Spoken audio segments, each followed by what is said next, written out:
Yep. So it's a freemium model. So our focus, of course, is on users, but we're also building in revenue verticals on the business side while still being user focused. So, like I mentioned, it is a community based game of turf war where you claim areas of town with your team. And those teams aren't just some arbitrary like Valor or Mystic or whatnot. If you ever played Pokemon Go, these are actually like specific brands. These are Fleet Feet. These are your local run clubs. They're gyms. They're businesses. They're groups.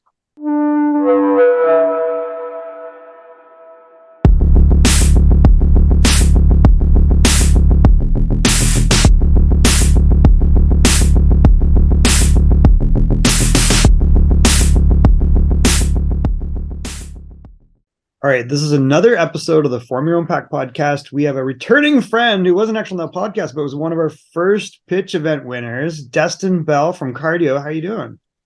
Doing good, man. Glad to be on here. I'm glad we reconnected. I guess for people that maybe didn't see your pitch or don't know who you are, maybe let's start off with who is Destin Bell and what is Cardio? Love to tell you. So, my name is Destin Bell. Duh, you already heard that. I'm the founder of Cardio. It is an app gamifying outdoor cardio fitness. So, walking, running, and biking, turning it into a giant game of turf war. Whether you be walking your dog, running a marathon, or anything in between, you can track it on our app. In the areas of town that you move through, you can claim for your community, whether that be Founders Pack, your gym, a run club, or just you and your buddies. That area will be claimed by you in the app, turn into a grid for Google Maps, basically, whereas you move through certain elements of the grid, pretty much city streets, those areas will be owned by your group, and you can steal or have them stolen from you by other people. In terms of myself, I had a background in marketing, graduated from the University of Kentucky in 2020, realized that Kentucky sucks. It was middle of COVID, and I was broke and jobless, and I could go pretty much anywhere I wanted to go because you can be broke and jobless anywhere. I heard really good things about Austin, Texas, and as I figured I can do anything since, what's holding me back except for fear. I just got in my Kia one day, filled up with as much stuff as you can fit in the Kia, not a lot. And then I drove to Austin. And over the last 2 years, I've been working on several different ventures. And this is my most recent and hopefully my most successful. I love it. What's your experience been like in Austin so far?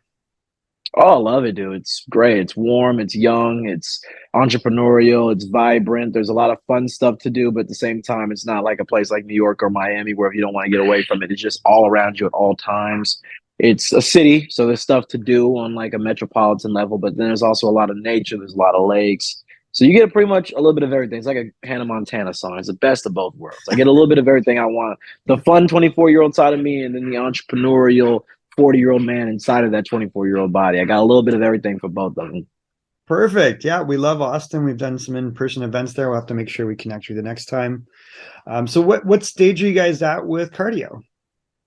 So we're early stage. We just raised our first round of funding, a little bit under $1 million, both from grants and from venture capital. We got investments from University of Kentucky's Alumni Fund. We also raised about 100,000+ from Pokemon Go and their parent company, Niantic. We've had some equity crowd funds, some non-dilutive grants from accelerator programs and winning pitch competitions like the one we won with you guys. Right. We just launched in the App Store about 3 weeks ago. We're sitting at a little bit under 2,000 downloads from just organic growth. Funny enough, we were supposed to be running ads, and I just realized the other day that our ad account actually got temporarily suspended for whatever reason. No. So we actually weren't running ads this whole time. Who knows with those guys? They got a lot of things to figure out on their end. They ain't worried about my ad account, so I didn't even know. But we've been able to get to 2,000. Yeah, we'll figure it out. But we got up to about 2,000 downloads just through organic growth and virality over the last 3 weeks of being in the App Store. So we're still very early. Product's not even done. This is definitely our MVP, but we're working with over 3 or 4 dozen different run clubs across the country. We've already got partnerships with South by, with the Austin Marathon and Half Marathon. We're working on some things with Adidas and Brooks Running and a lot of other groups who are looking to use our platform for some community engagement and competition among other groups on a national and hopefully international level very soon. So it's coming along. That's great. And what is the model, like the business model for anyone that's looking at this? Like, how do you guys, A, grow and B, monetize what you're doing? Yep. So it's a freemium model. So our focus, of course, is on users, but we're also building in revenue verticals on the business side while still being user focused. So, like I mentioned, it is a community-based game of turf war where you claim areas of town with your team, and those teams aren't just some arbitrary like Valor or Mystic or whatnot. If you ever played Pokemon Go, these are actually like specific brands. These are Fleet Feet. These are your local run clubs. They're gyms. They're businesses. They're groups. And what we're doing is we're getting these groups to actually use our platform as a community engagement tool around movement for their clubs, specifically fitness organizations right now. But we've got other groups like South by where people walk around the entire week going from place to place, and we're getting them to do some stuff with us as a way to help make that process more fun so people Uber less and drive less. We're trying to work on some things like that with music festivals where it would be artist turf wars, where Team Jack Harlow competing against Harry Styles at a music festival. We're doing some stuff for founders and investors competing against each other, walking around during different venture festivals and whatnot. So we're doing pretty much anything around communities looking to engage around movement. And those groups pay us, whether it be a flat fee or a monthly recurring fee, or they want to do it extended beyond an event. And then on a user level, me and you can download it, and it's 100% free. However, you can also buy in-game items, which you can use in-game currency to buy, and that in-game currency can be bought either with real money or you can earn it through playing the game. And we're hoping that we can start generating revenue because that's where the majority of Pokemon Go's revenue comes from, is from in-app purchases. Same with Fortnite and other games like that. And then being that it is a fitness app, we still track your mile, pace, distance, calories. And in the case you're somebody who's real diehard on being able to track all your stuff, you can become a premium subscriber, and that will give you advanced analytics, as well as allowing you to create a team for your own groups without being one of these larger brands that pays one of the larger fees. So if you want to make a founders pack team for you and like 10 other people, and it wasn't something on the level where you want to pay the same price that brands do, you as a premium subscriber would be able to do that. And that's about $6.99 a month. Perfect. Okay, that sounds like it's going to be really exciting as it grows. What if you could only offer one piece of advice to other founders? What sort of advice would you offer another founder? Man, only one piece. There's so many pieces. Gosh. I would say the biggest thing I could say is be patiently aggressive. These things take a really long time. And there are like two ways you can tackle that. You can either be like super impatient and just rush into things and just try to get out to the market as quickly as possible, which in some cases is fine. And then other people were like, "Oh, it's going to take forever, so I'm not even going to rush it. I'm just going to let it run its course and whatever," which also could be fine. For me, I like to be patiently aggressive. I try to move as quickly as possible, but also recognize that your first draft is not your best work. Like the very first version of Cardio that I made on Figma is not the one that I wanted to pay an engineer to develop, because we would have spent a whole bunch of money out of pocket for myself before we got any funding to make a product that sucks and nobody would want to use. And that would have been stupid. But if we waited too long, then we wouldn't have had enough momentum to get where we're going, because we're not making quick enough progress for people to stay interested in what we're doing. So that would be my biggest feedback, is try to find that sweet spot of making continuous progress, not letting, like all these obstacles like funding or not having team members or anything like that stop you. Like for me, I'm a non-technical founder. And even before we had our CTO, I worked on it for the first year, and that was making Figma prototypes myself. That was user interviews around people who use apps like Strava and other competitors and figuring out what they like and don't like about those products. That was the building out a wait list, even though the product didn't exist, where I could say, oh, we have 400, 500, 600 people who would use it if it did exist from signing up on our website that we made. And then use those things to still make progress, even when things are being, bottlenecked by not having an engineer or having funding or whatnot. And then also being patient enough to not say whatever the first thing that pops in your mind is the thing you want to drop $30,000 on. I've seen a lot of my buddies and other people I've heard stories of who had an idea. They instantly just went into their life savings, paid some random contractor in India to make them a $10,000 version of the app, and you get what you pay for. It wasn't great. And then they were out of money. And then because they launched, they had bad stigma. People like, oh, I heard about that Cardio app. It sucks. And then when they go to investors and say, oh, the first time you launched it, it was terrible and nobody liked it, why would we fund your second attempt? Yeah, that doesn't And then work. you put yourself, yeah, exactly. Because you really get one chance to make a great first impression. Right. So you should wait long enough, because we did almost probably 200 user interviews, 9 different Figma wireframes before we even wrote our first line of code for this thing. That's great. Yeah, literally. So we didn't rush into it because we knew that is true. You get to do this one time the right way. And after that, you screwed it up and you got to pray for forgiveness. And in the consumer market, especially, that is very hard to come by. So I knew we had to take the time to do it right.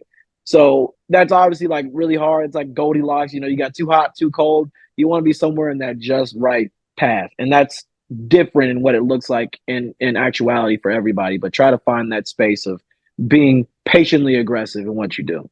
I love it. That is great advice. Um, what has the role of community and or partnerships been in your success so far? Oh, it's everything. We're literally indebted to all the people in our community who have helped us out. So my advisors, so we had the founder of Met My Run as an advisor. I met him through some contract work because, like I mentioned, I was broken jobless when I first moved to Austin. I had never been to Austin in my life. I didn't know anybody. It was still COVID time. It was like October of 2020. So I was just DMing people on LinkedIn and asking a friend of a friend of a friend to help refer me for some contract work to cash flow until I got one of my ventures to a point where it can pay my bills. One of the guys I did like some copywriting for, I mean, he paid me $270 to do some copywriting for his website. I made my first Figma prototype a couple months later. I didn't know who to send it to, but me and him had stayed in touch, connected on LinkedIn, sent it to him. He's like, "Oh, dude, this is pretty cool. I'm gonna send this to my friend." His friend was the founder of Map My Run, which sold to Under Armour for $150 million. And Wow. then that was how I got that connection. Pokemon Go, I got the CEO of Pokemon Go to write us a $50,000 grant just because he liked what we were doing, and I got connected to him from a guy I connected with on LinkedIn who used to be a software engineer for Pokemon Go. Our first investment, venture capital investment, institutional wise, was from my alma mater, and the only reason that came about is because I made sure to make meaningful connections with those groups and maintain and foster them later. So when it came time for me to raise money, they said, "Oh, well, we would love for you to be one of our first checks." I was like their second investment ever. Oh, wow. So That's great. so community is everything. I mean, we I love wouldn't it. be here without. I'm a 24-year-old non-technical founder who doesn't have a background in cardio fitness. I just had an idea for what would make cardio cool, and I owe all the people in my community and network for helping me actually make that a thing that exists and can be downloaded in the App Store. I couldn't have done it without them. That is amazing to hear. Destin, what is the best way for people to get in touch with you and who is a good connection for you? Yeah, best way to connect with me will be on LinkedIn. So you can find me. This is my name, Destin George Bell. I feel like we got pretty good SEO, so it should pop up pretty quickly. And if not, you'll see the CEO of Cardio. So hopefully that will pop up for you quickly. That'd be the best way to connect. Shoot me a message. Would love to chat with anybody, especially the type of people who listen to this podcast or the type of people I want to know. And the best person to connect me with beyond, VCs, of course, because you're always raising. But outside of VCs, it would definitely be people in the fitness space. So people who have a background with gyms, who run, who own, different running related groups, fitness related groups, or who just want to use the app and want to download it and give it a shot. And I would love to get their feedback. Amazing. Thank you so much for joining us. I'm really excited to keep seeing how the progress that you make. The final thing is when we have interesting people on the podcast, as you know, we like you to nominate other interesting people, either a founder or investor that you can introduce us to. Who would you, Destin, like to nominate as a future guest of the podcast? Ooh, a future guest.